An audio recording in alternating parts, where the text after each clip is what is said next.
Bismillahirrahmanirrahim. Assalamualaikum warahmatullahi wabarakatuh. Saya Muhammad Andi Mosya dari Fakultas Ilmu Sosial dan Ilmu Politik. Di sini saya ingin menjelaskan tentang rekrutmen kader, teman-teman. Nah, jadi pada rekrutmen kader ini pertama kali dibawakan oleh Bung Riki, pembahasannya sangat daging.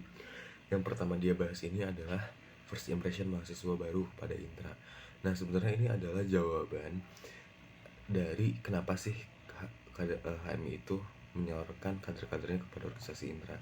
Karena ketika mahasiswa baru pertama kali nyemplung ke dunia kampus, yang pertama kali dia lihat itu pasti Hima, BEMF, BEMU, SEMA dan lain sebagainya.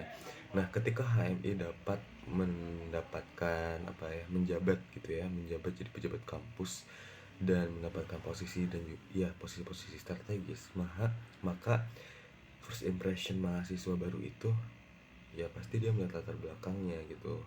Wah, ternyata pejabat-pejabat kampus dipenuhi oleh anak-anak HMI gitu, dan ini akan menimbulkan suatu ekspektasi yang baik gitu buat HMI sendiri. Nah, udah gitu yang kedua ada kebutuhan psikologis. Yang pertama dari biologis, yang kedua rasa nyaman, dan juga aktualisasi diri. Tapi ini aku gak akan jelasin lebih lanjut. Udah gitu selanjutnya ada brandingan HMI. Nah, brandingan HMI ini sebenarnya kalau misalnya aku peta pikiran sendiri ya, aku main mapping sendiri, sebenarnya ada sisi negatif dan positifnya gitu. Nah, yang pertama adalah organisasi politik. Nah, karena balik lagi ya ke poin utama, ini first impression maba kepada Intra. Nah, karena kita sering banget bersikukuh, terlalu pragmatis dalam mendapatkan jabatan-jabatan di kampus, alhasil udah banyak banget nih mahasiswa yang memiliki branding HMI itu, wah HMI mah anak politik gitu, HMI mah fokus buat jual beli jabatan doang, bagi-bagi kue doang gitu.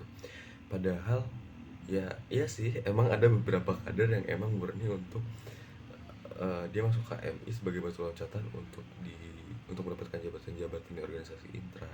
Cuman mereka lupa pada brandingan HMI yang kedua, bahwasanya HMI itu dia tuh fokus pada pencetak SDM berkualitas.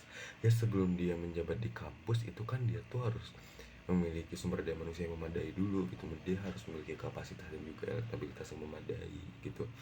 Nah, bagaimana cara dia memiliki kapasitas yang memadai? Ya dengan cara terbentur dan juga terbentuk di HMI gitu. Nah, selanjutnya ada metode perawatan kader, yaitu melewati pendekatan persuasif. Nah, ini gak jarang ketika LK tuh banyak banget yang hadir LK, dapat dikatakan seratusan, tapi ujung-ujungnya tuh yang aktif cuma 30 orang, cuma 20 orang, cuma 15 orang. Ya kenapa? Karena nggak ada pendekatan secara persuasifnya, nggak ada metode secara mentoringnya gitu. Abis LK udah aja dilepas gitu sama yang ngader. Nah, ini tuh adalah suatu hal yang keliru, ini adalah suatu hal yang salah. Kenapa gue bilang salah? Karena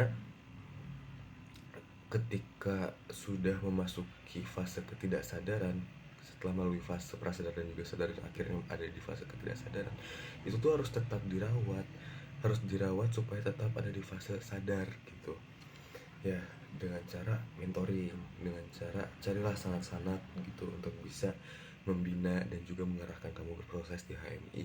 Ya contohnya aku dibina dengan Master Akmal, Master Sultan, apalagi Master Dias gitu kan. Nah, sayangnya nggak semua kader itu kayak saya gitu, yang punya sanat, yang punya mentor, nggak punya bang-abangan, nggak punya istilah ki adikilah jek dan lain sebagainya lah begitu. Nah, udah gitu yang ini ada jenis metode pengkaderan, yaitu modern dan juga konservatif. Mungkin sih aku bakal jelasin dulu dari konservatif ya.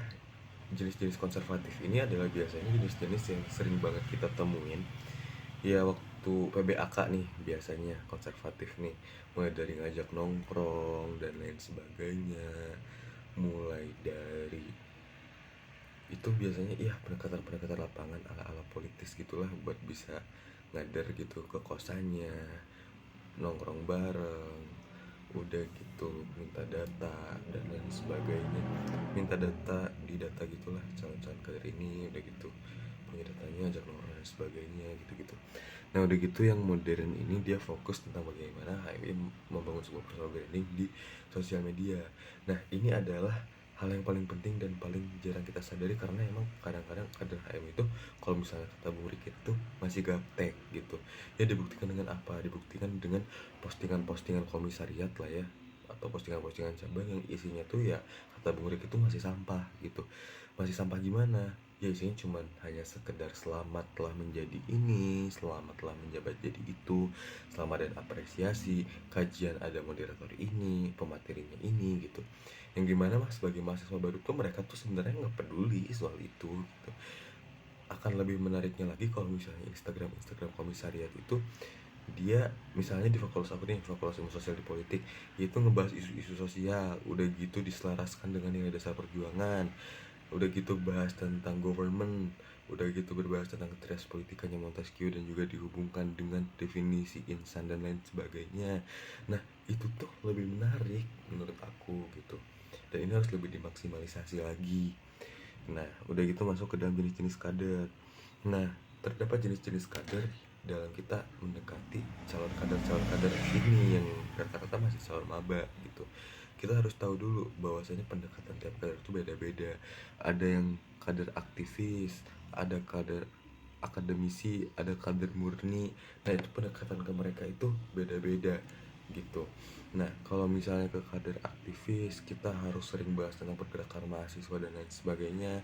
Kalau akademisi kita harus lebih sering ngomongin teori bla bla bla bla segala macam.